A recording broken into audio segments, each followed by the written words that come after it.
He's 13, so, he's got all that care and whatnot. He's just been becoming a little different. Are on the air. Welcome to the Brew, the weekly talk show for LGBTQ pagans and their allies. I'm Dr. John Michael Salvato. With me is my amazing co-host, Raphael Ray of RadiantReality.com. And today we're welcoming back the insightful Scarlet Moon, Nico Moscoso, as we continue to unpack the ideas and experiences and feelings that we have, as well as many of you, to find a way forward through the divisions and the sometimes the communication barriers and the tradition differences. It's so that we can establish a greater sense of community for queer pagans everywhere, and hopefully bring some people together. But before we begin today's broadcast, if I could just ask you guys for a moment of your time to kind of do a little bit of housekeeping. I want to apologize to viewers who might have been offended and who've written us to talk about the tone of some of those who were previously on the program, who seem to be coming from a condescending and judgmental, maybe even fundamentalist place. But and while I'm truly sorry, I also want to hopefully help everybody to remember that while this is intended to be a safe space for all traditions to come together, to be able to work toward a common good, we're not going to always agree with one another. We are not, and that's a good thing, in my opinion. It's also important, I think, to understand that each and every one of us is doing the very best that we can with the wounds, the baggage, the fears, and everything else that comes with walking our own paths. And every single one of us is likely to fuck up from time to time and maybe do things that we wish we hadn't done. So I just ask that we kind of go forward with a really caring and compassionate space in our hearts. And wishing all of those who've been on the program and who will be on the program well as we move forward. So I just wanted to get that out of the way, because I think it's really important that we understand that each one of us is coming to this place with the expectation that it be a safe space. And so, having said that, I want to welcome my co-hosts today. And how was your week, guys? Sorry, I was getting the link to share more. Oh, no worries. Okay. Somebody else talk first. I'm putting this on my YouTube community page. Awesome. Week has been good. I've just been focusing on learning some new tarot spreads and playing around with that, sort of deepening my knowledge on my astrology stuff. It's been a slower week, and it has been a bit of an odd week. I know we're only on Wednesday, but yeah, it's been one of those. I kind of feel like it's almost like we're drawing in a breath before we go into the muddy, murky waters that are about to come in. So we shall see. How was the week for you, Nico? Shit. No, seriously. Okay, so Seattle, if you've been watching the news, has gotten about 18 inches of snow in 48 hours, which is unprecedented for us. We're lucky. And I say lucky because I don't mind little bits here and there, but we're pretty much lucky to get 4 or 5 a year. So getting that in a very short period of time, of course, nobody's prepared. We're a very hilly town as well. Very much like San Francisco. It's not a place that's very fun to be when there is snow. A lot of folks, where you do get snow more frequently, you're not in the valley of 2 mountain ranges. You're either up in a flat space, you've got preparation. The county I'm in, I'm guessing has like 6 snowplows or something. It's just nobody's ready for it. And we hadn't lost power, but we went almost, I'm going to say 32 hours without internet yesterday, which really put me back. And the town that we're in, is kind of, I would say, one of those like suburban but wannabe rural bedroom communities. So it's sort of like it leaches utilities from other towns. The fire station's not in our town. The we don't have our own hospital. There's nothing going on. And so it's sort of like, okay, this, where all the rich yuppie people wanted to be, is now very far behind in terms of who's got available roads. So it's been kind of like cabin fevery, but other than that, it's okay. I mean, but I do need the internet and phone service. The thing is, it's to add insult to injury, where this house is like a black hole when it comes to data. And so it's been kind of interesting going back into that sort of like, oh, this is like the 90s, like you just don't have anything. But at the same time, when your business, you either need cell phone data to make a hotspot or you need that internet data to do your work, it's kind of like, Tuesday was a waste of a day. Wow. Yeah, I can imagine. I panic when the internet's down for 5 minutes. I'm not even going to try to make a silver lining, happy, love and light thing about it. It was just shit. No. So guys, let's kind of unpack that. I mean, for me, I guess I should share a little bit about my week. It was fantastic. We took some time off, went up into the Poconos, and just kind of semi unplugged. I was reminded when I got home that that for certain periods of time during that holiday from the internet, when I was so proud of myself for not having my laptop connected, that I was on my phone. So yeah, it is what it is. There were people. I had some readings I had to do. I had clients to talk to for the travel agency, and then at other points we were playing Cards Against Humanity. And I was bored, so I was on the phone. But it was a great time. So let's dig in and welcome to all of you, Anthony and Cleveland and I don't have my glasses on, so I can't tell who some of these other spots are. Charmaine, that's my sister. Hi, Shams. Hello, sister. And welcome to everybody. If you're watching for the first time, please know that this is really an informal, unscripted program. So we encourage you to comment.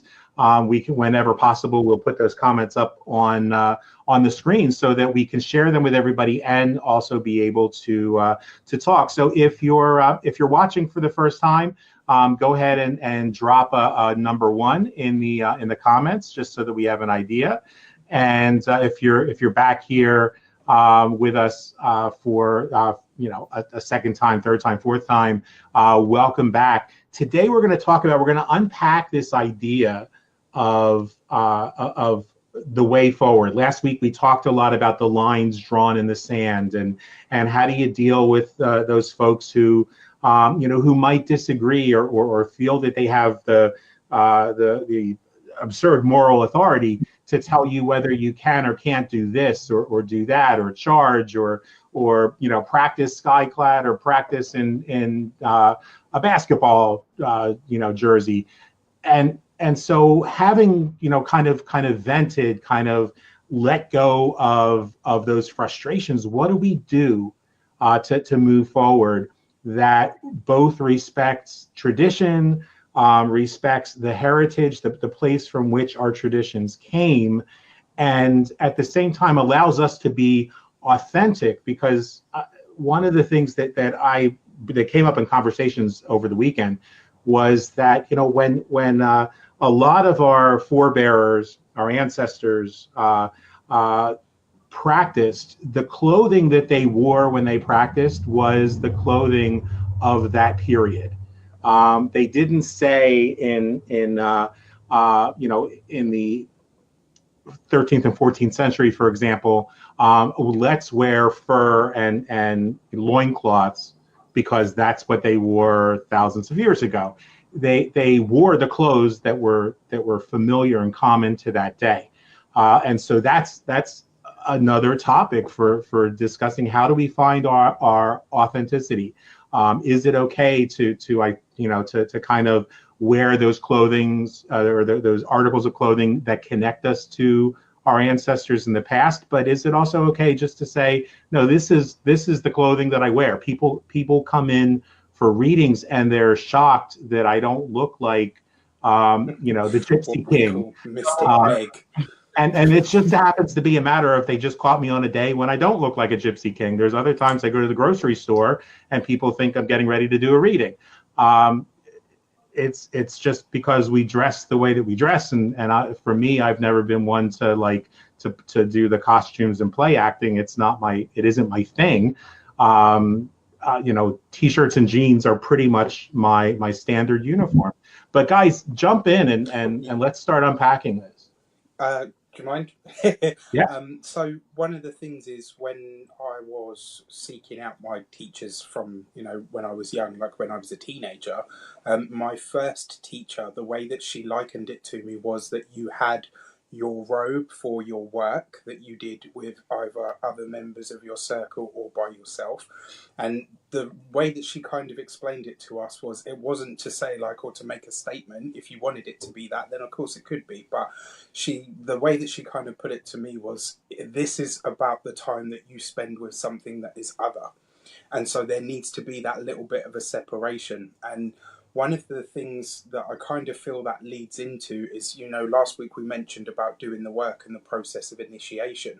The whole idea and ethos behind keeping certain things secret and working you through them is so that you are ready for it and you don't get burned by sort of, playing with the proverbial matches to start with. And also so that you understand there is some kind of reverence to the connection that you have with the divine. And it's an interesting point you make about the type of clothing that people wear. I definitely think comfort is a big part of it. For some people, it's, linen pants and a top. It doesn't have to be a robe for everybody. For me personally, there are certain things that I will only wear when doing specific work. And that's just because I like to, kind of have that, not separation, but to make it clear that when you're on, you're on. When you're off, you're off. Awesome. I've come about it, and again, you'll appreciate this being a chaos magician. I've come about it with a mentality that what you should be doing is whatever is going to help you get into alignment with yourself, your highest strength. What is going to help you transcend mortal, or I guess you could say, mundane consciousness and achieve that state of gnosis. And so if for you, that is trying to maybe adhere to a code or a standard of a specific order, whatever order you belong to, that's fine. If it is performing nude, that's fine. Neither of those things really work for me. That's not how I get into the zone, so to speak. I have a certain personal style that I like to invoke, but it's just regular clothing. To me, I almost dress for the occasion the way somebody would dress, for a night on the town. I mean, I tend to be a bit formal about it, but, performing nude or performing in a robe or a ceremonial magician's, vestments, or wearing fur or whatever, that just does not, to me, bring enough consistency of connection to work for me. Now, I think that maybe the biggest issue is that we have these discussions, and there are people out there, whether they're coming at it from a fundamentalist viewpoint or they're coming at it from a desperately seeking standpoint, that are looking to hear you either endorse or rebuke one thing or another. And I think that if you come at it from that mentality, then you're still coming at it from this a shopper's mentality, to be perfectly honest. You are. I remember on YouTube, I think this was about 3 years ago, somebody had asked a question that really stuck out to me, because it's not even like that special a question, but it kind of sums up the challenge I think that we face nowadays, especially as this becomes trendy once again. And that is, this person was like, what is the most optimal way to do this? And I said, well, honey, there are no guarantees. Like, I mean, it's not about what you're wearing. It's not about who you're calling on. It's, and honestly, there's no such thing as therapeutic grade essential oils. So at the end of the day, it comes down to aptitude.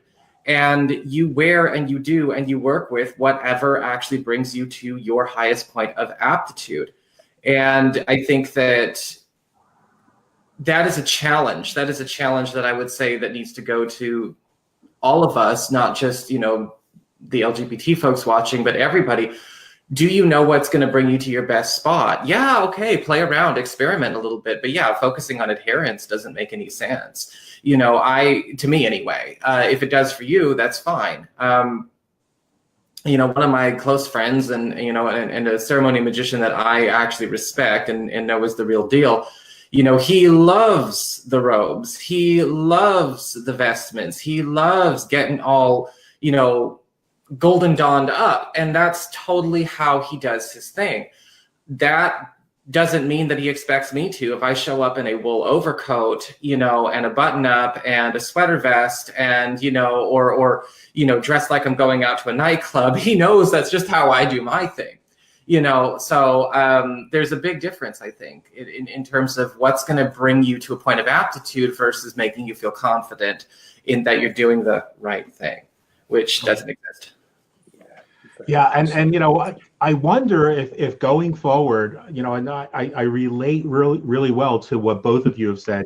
You know, there are certain times that for me the connection, and it's not predictable. It's not like there's okay, so if for me, if I'm going to do this, I'm going to wear robes. If I'm going to do this, I'm not going to wear robes. It happens. It kind of is like what's going on in the moment. There are times that the robes that my order wears happen to be extremely comfortable, and they're not ceremonial. They're just the robes that we wore when we were in a sort of you know, contemplative community. And so I wear them watching television. You know, I'll wear them sometimes in the kitchen when I'm cooking. You know, and then I may, you know, be doing a reading or performing a ritual sometime later that I don't have those robes on at all, you know, where I've taken a shower and I'm in gym shorts and a t-shirt. So what I'm hearing everybody say here, and I'd love to hear from some of the guests, and want to tell my big little brother, Michael Caramello, it's always good to see you here. And Dennis, great to see you here for the first time. You know, what I'm kind of feeling, and I'm also trying to play with this control panel. I apologize. I'll definitely get a handle on it in a couple more weeks. Is that within this group, it's certainly been possible for us to come to a place where we can allow, and I think without forcing it, without really having to work at it, where we can respect one another's traditions and one another's paths. And I loved what you said, Nico, when you said that some folks are watching this, hoping, you know, they're watching for the drama. They're watching for the I had a couple people tell us, oh, it was really great, you know, to watch one of the episodes and said that they felt like we had, like they discovered who our Meghan McCain was. And that just really made me stop. First of all, it took me a minute because I don't watch The View. So I had to go on YouTube and find out why, and frankly was kind of offended by what I saw, or by what I read, because this isn't about the drama. That's, you know, if you want drama, to watch the CW network. That's just not my thing, and I don't think it's the thing of any of us that are here. This is about finding the way forward, and so, you know, that means you guys that are viewing this. We'd love to hear from you as well. And Kevin, great to see you here. And I should just put my glasses on so I could actually see who all these people are. But the glare on the glasses distracts me. You know, guys, what are your? I mean, I think that I speak for all of us when I say that, you know, it's not about the drama. You know, that's my life would be really pleasant if there were never drama again. It's, you know, it's just a waste of time, a waste of energy. But my path is a path that doesn't back down from that. And I recognize for some people that drama might make them step back and might make them uncomfortable because they feel it's about confrontation. Others might run away. For me, it's when there's drama, I'll jump right into the middle of it. Because in the midst of that chaos is the mother. In the midst of that chaos is the growth, is the bloodletting. And that's just my path. So I'm not going to shy away from it, but I'm also not going to come on a broadcast like this and use it to create the drama. There's enough going on. Not only that, if you kind of step back from it and shy away from it, you've got to make yourself a little bit uncomfortable if you're going to ever affect any kind of change, right? That is the whole nature of it. If you want to educate people or kind of at least just give them a different viewpoint or perspective, sometimes you're going to have to clash with what the commonly held understanding is. And, it's really interesting. One of the things you said last week, Nico, that really hit home for me was, one of the ways that I think we need to move forward is by reminding people they need to be clear about what they're looking for. And you see this a lot in, like the gay male witches pages or the male mysteries. Like they come in, it's like, are you looking for love? Are you looking for community? Are you looking for knowledge? If you're looking for all three, that's fine. But you do need to, like you said, compartmentalize at some point and separate it out. Yeah, that's what I have to add. I think that you're right. I mean, I think that what happens is we are afraid to clash. I personally, and I don't even know what happened last week. Like, I'm 3 hours behind you guys, and I already wake up late as it is. So it what I got notification from you after. So I was like, okay. But the thing is, to me, this is going to be here's a very weird thing to bring up that could rub some people the wrong way. So here's something. I think that as members of the LGBT community and members of the pagan community, there is actually a mentality that we're all aware that can kind of, saturate groups. And I think that it may not be the same for everybody. I certainly don't know what it's like to have this. I was actually very fortunate to grow up in a very tolerant part of the United States and a very open part of the United States. I mean, Seattle's basically like San Francisco Junior, but when you deal with, this pervasive air of a person either being a survivor or a runaway, which happens in witch communities, which happens in LGBT communities, probably, there's a great deal. You can go in any group and you could probably, throw a rock and hit a few. Don't, but that's just an expression, by the way. Expression is an expression. The thing is that, if that is what's going on, then you have to understand, okay, well, what is that? What is going on? That person is looking for a safe place. So the person is looking for shelter. Person is looking for community. And all of those things are perfectly fine and good. There's nothing wrong with that. There's nothing wrong with even approaching it with that mentality. But if you're looking for church and you're looking for shelter and you're looking for instant community, then you might want to be transparent about that, because there will be a projection from that person, not victim blaming, but I am actually going to challenge right now. If you project your ideal sense of this is what's going to make me feel safe, this is what's going to make me feel comfortable, you're not making me feel safe and comfortable right now, that you're a problem. That is, again, I think a call from that survivor mentality or that runaway mind. It's that you're picking up my fantasy shelter here. And that gives predators a big opening. Yeah. I mean, when you think about it, not to get too political, but I'll get a little political here. The president of the United States, in my opinion, is just a gang leader or an abusive boyfriend taking in a runaway who's trying not to go back to their parents. And that is their country, this country. And I think that, why? Well, we're telling this person that they can do it because we don't want to go back collectively. That's kind of what can happen in our community if we're not careful. Somebody will always show up and and look and use that environment in a way that allows themselves to nurture their own little icky garden of poison and shit. And I think that you have to know when you're laying down the welcome mat and the red carpet for that. And I think that when we are too tender and we are sometimes too accommodating, we have to also challenge a person to grow.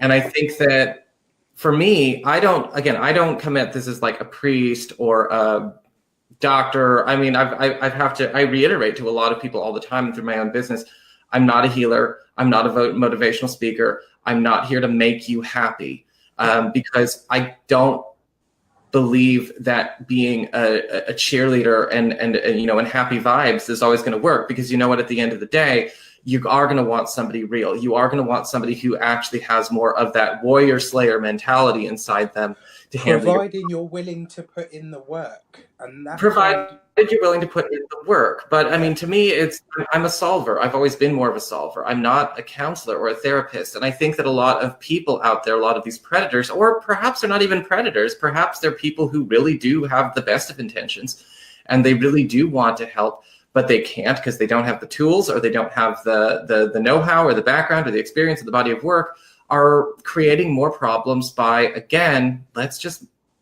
make ourselves a happy little group, and this will be our biodome, and the rest of the real world will be out there. We can't do that. I think that as witches, my part is to be more like, again, a martial arts teacher.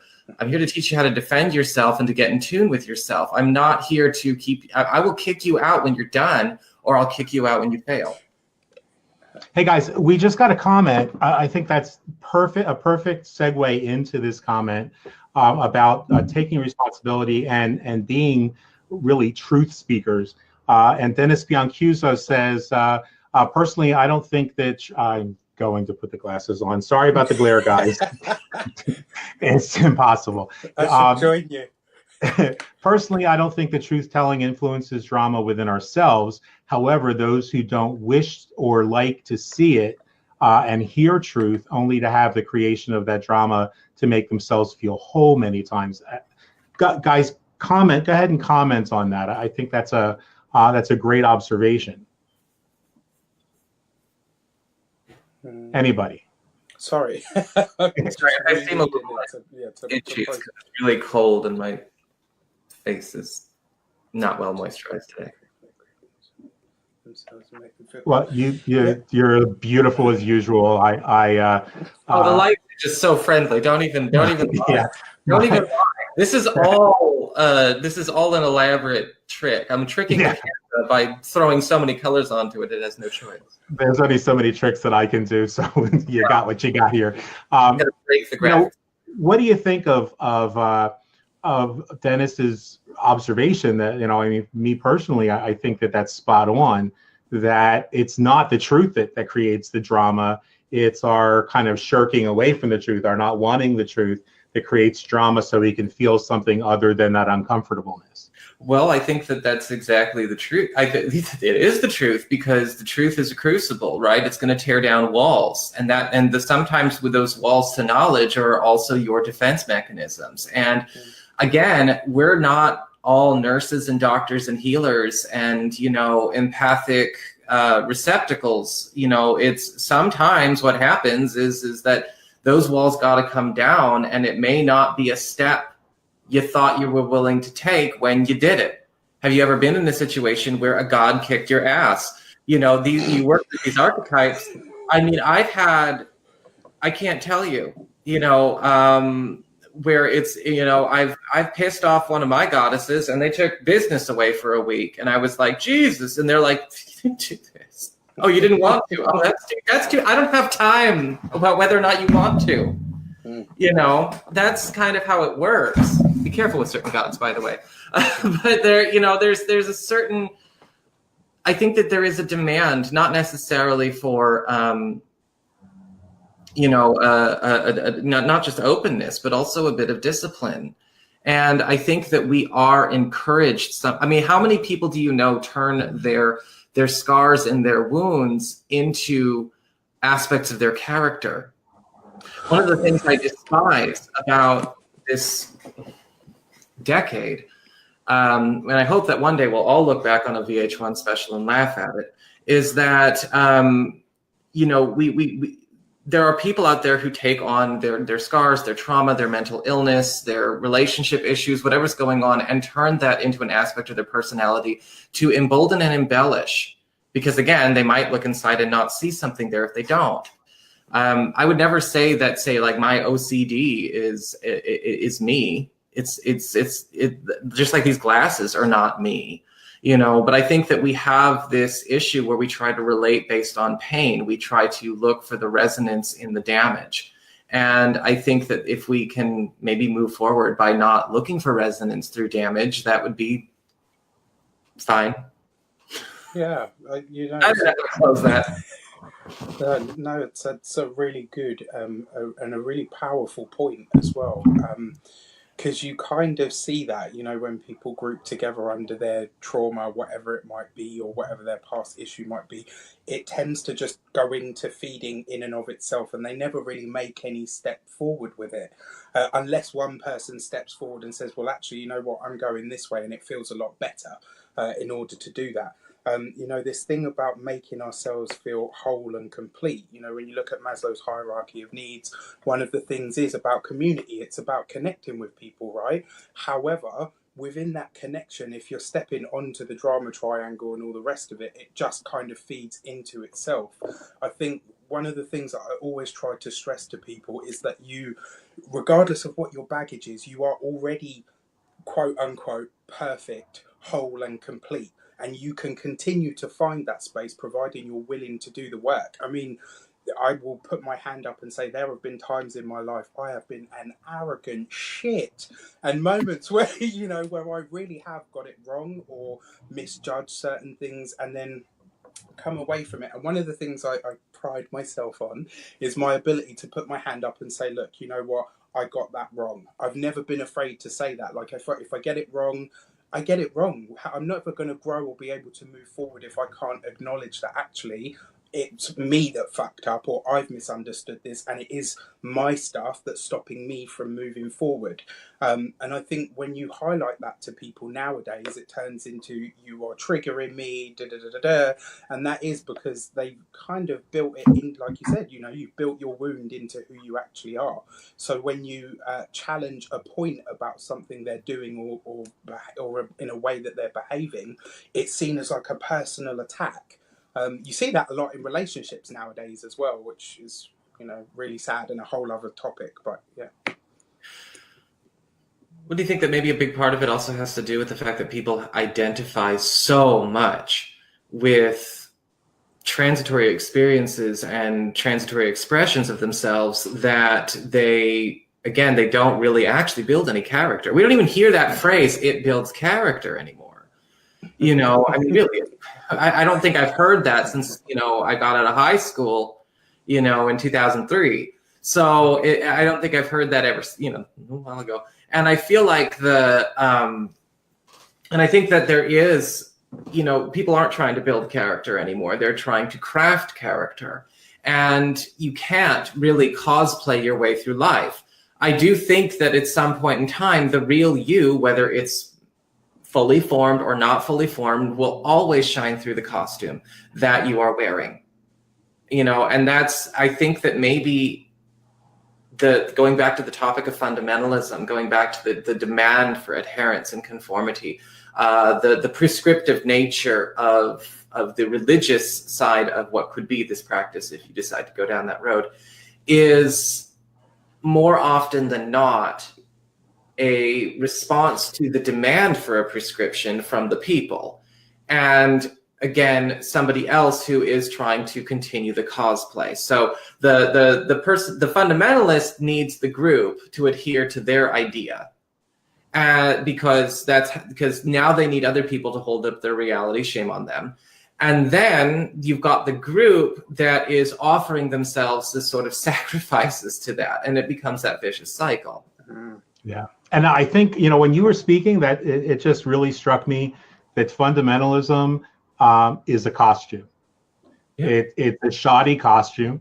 And as you said, it's a costume that would be the emperor's new clothes, were it not for the sycophants saying, oh yeah, that's a great costume, and oh, you're my hero. And it's unfortunate. And I think that, some of the comments that we've gotten from Cleveland Goodshield and others that, just lets me know that there are people out there who, when we're in these different groups on Facebook, and I, originally thought, well, maybe it's time to create a new group, and all that's going to do is move some of the same people from other groups and move them into a new group. And so we aren't really solving anything. Dennis says, don't you think that it is not until we unpack all of our life's baggage that we can shine in physical and spiritual being?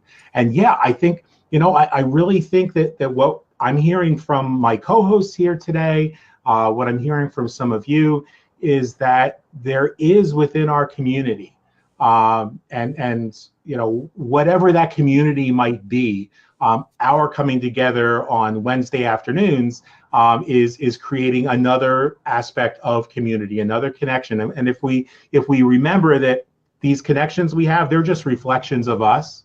They're just an opportunity for us to work through our own shit, to get rid of our own baggage and our own chaos, and the opportunity for the reason for me, and then I'd love to hear from both of you guys what the reason is for you, and from anybody watching. The reason to be on a spiritual path for me is about one thing and one thing only. It's not about amassing power. It's not to see what kind of magic tricks I can do.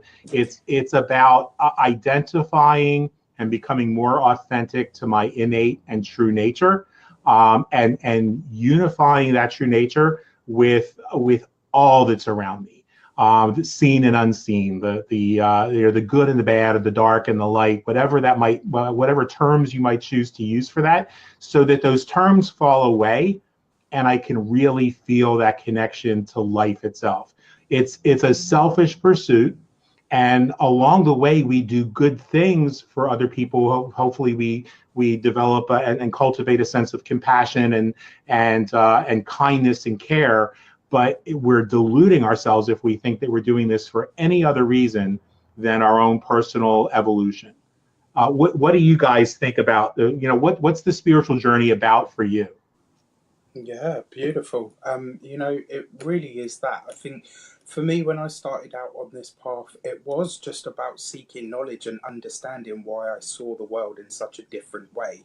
When it comes to nature, you put me outside, my partner calls me a hobbit. The second I get outside, my socks and toes, everything, they're off. I'm straight out, toes in the grass, hugging trees, all sorts, because there is something about that. There is something about connecting to nature, to animals, or to people in another way that just it's almost like being plugged into the mains. I just feel that there is something else. It's not just about what you can see, touch and taste and spend, and we're just here to have a good time while we're here. And don't get me wrong, I enjoy my life and I enjoy all the physical pleasures that life offers, but there is a deeper connection there. And for me, it is about finding out what is beyond, what is it that gives me that feeling. It's not necessarily about the thing that I can touch, but there is something else to it.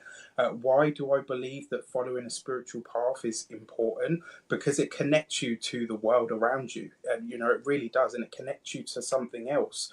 And I really feel that is important. For me, one of the things growing up, I was so sensitive. I was that boy, like the little round kid that ate too much. I was really, really really sensitive about things. I would cry about things all the time. And it wasn't until I got old enough to realize that actually that sensitivity was about a connection to something else. It really is about a connection. And I can't put it into any better words than that.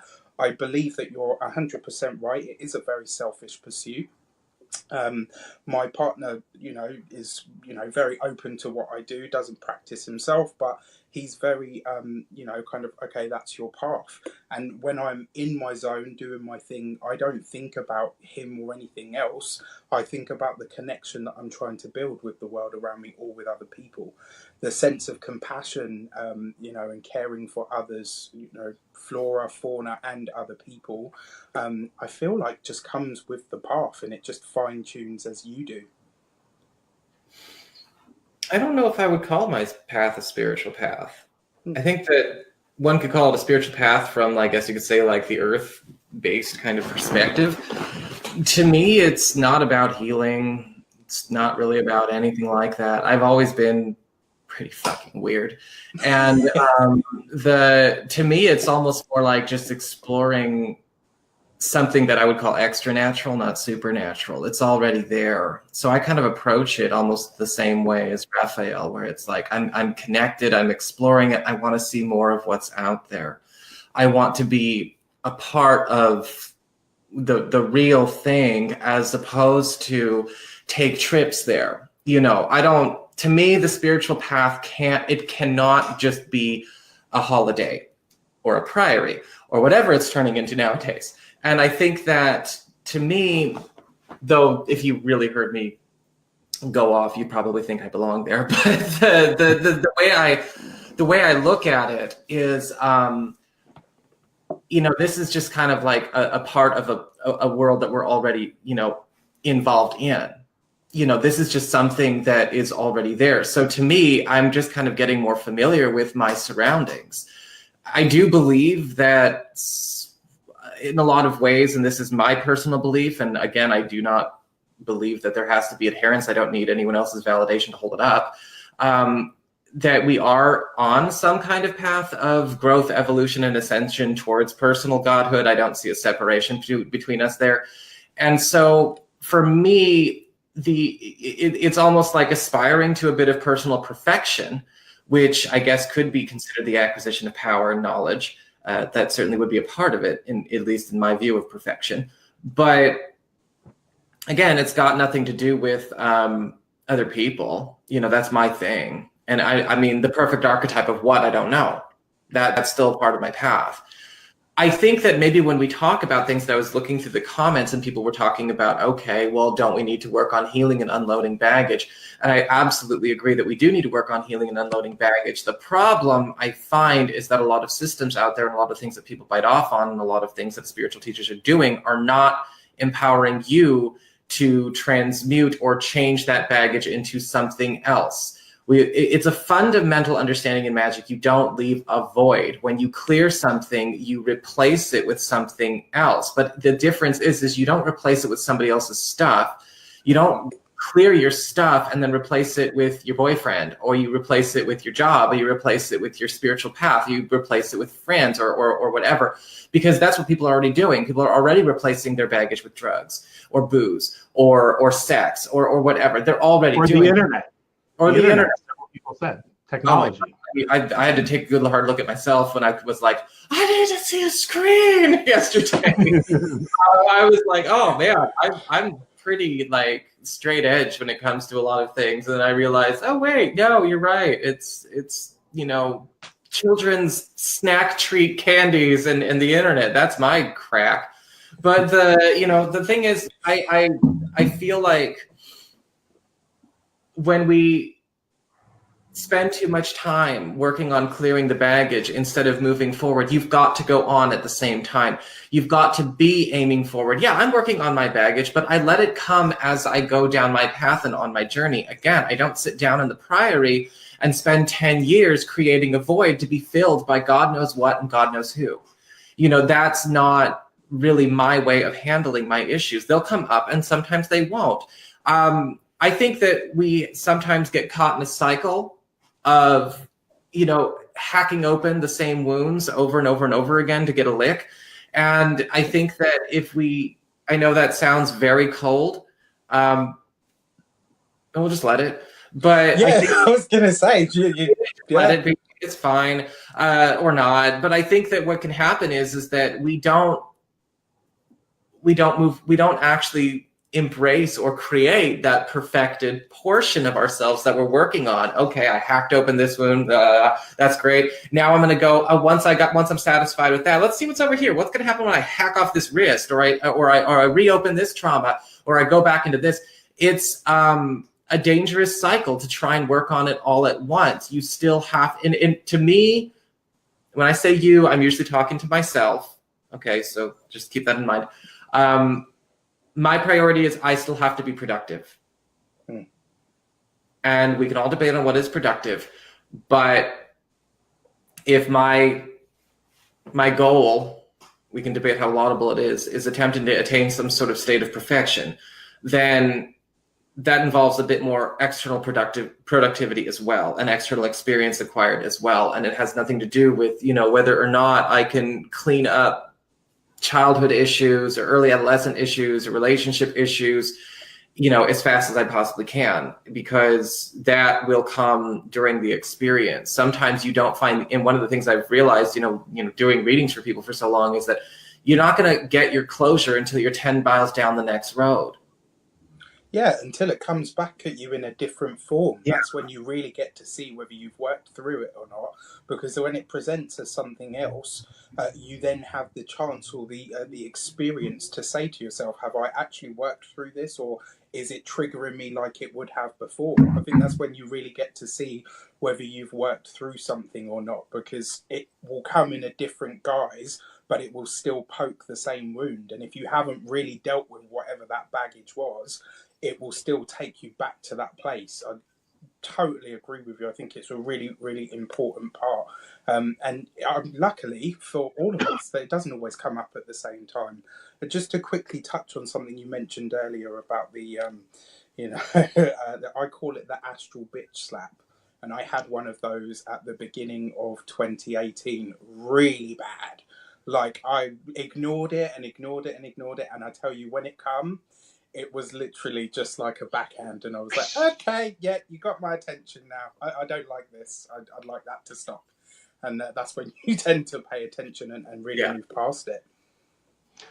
Guys, I'm mindful of the time. We're at our 45-minute mark, but what I'd like to toss out there to everybody who's watching, and I promise that we will go through the comments and engage more with you there.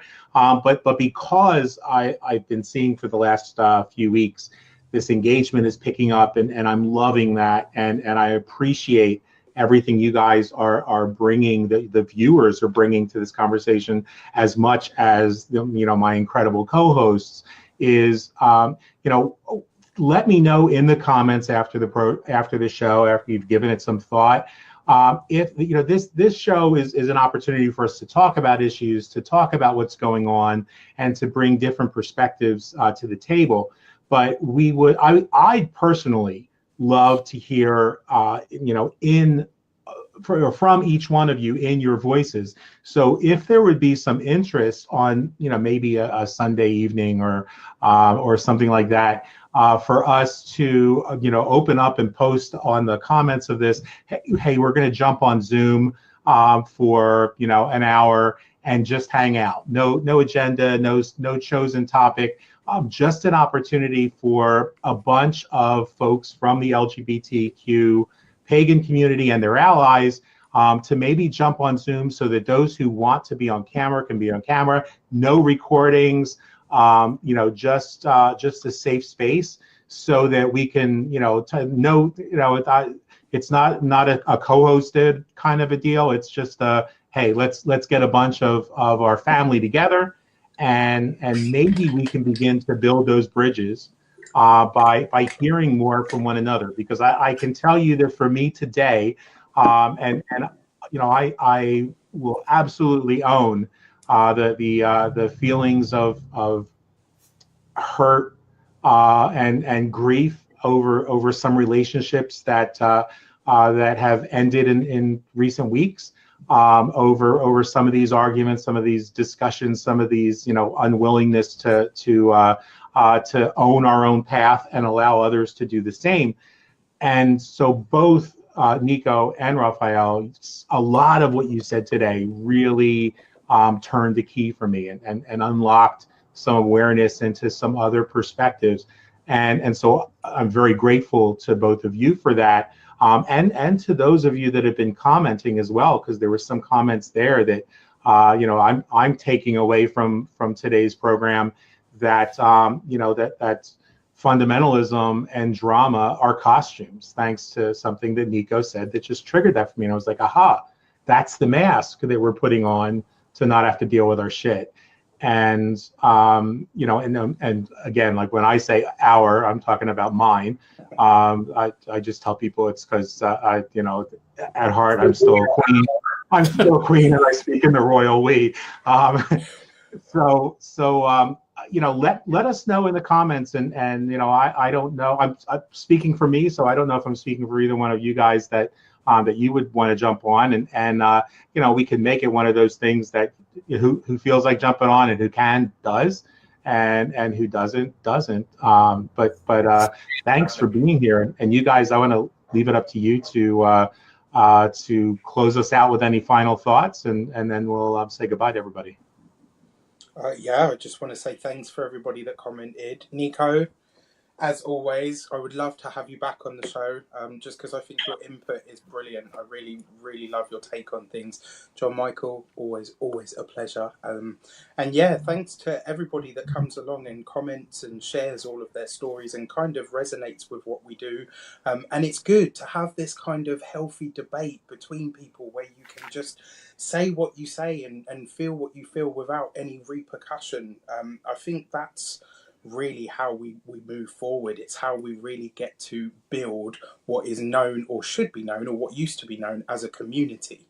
I think we've got so far into this whole labeling and all the rest of it that everyone's kind of forgotten, hey, you know what? We're all under the same fucking rainbow anyway. What does it matter?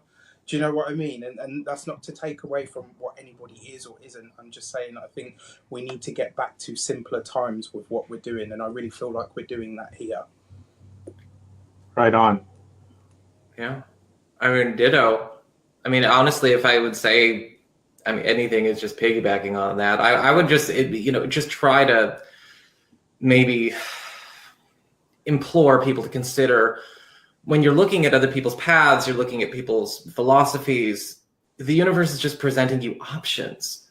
These are just options. This whole reality, my worldview, again, please take this with a huge pinch of salt.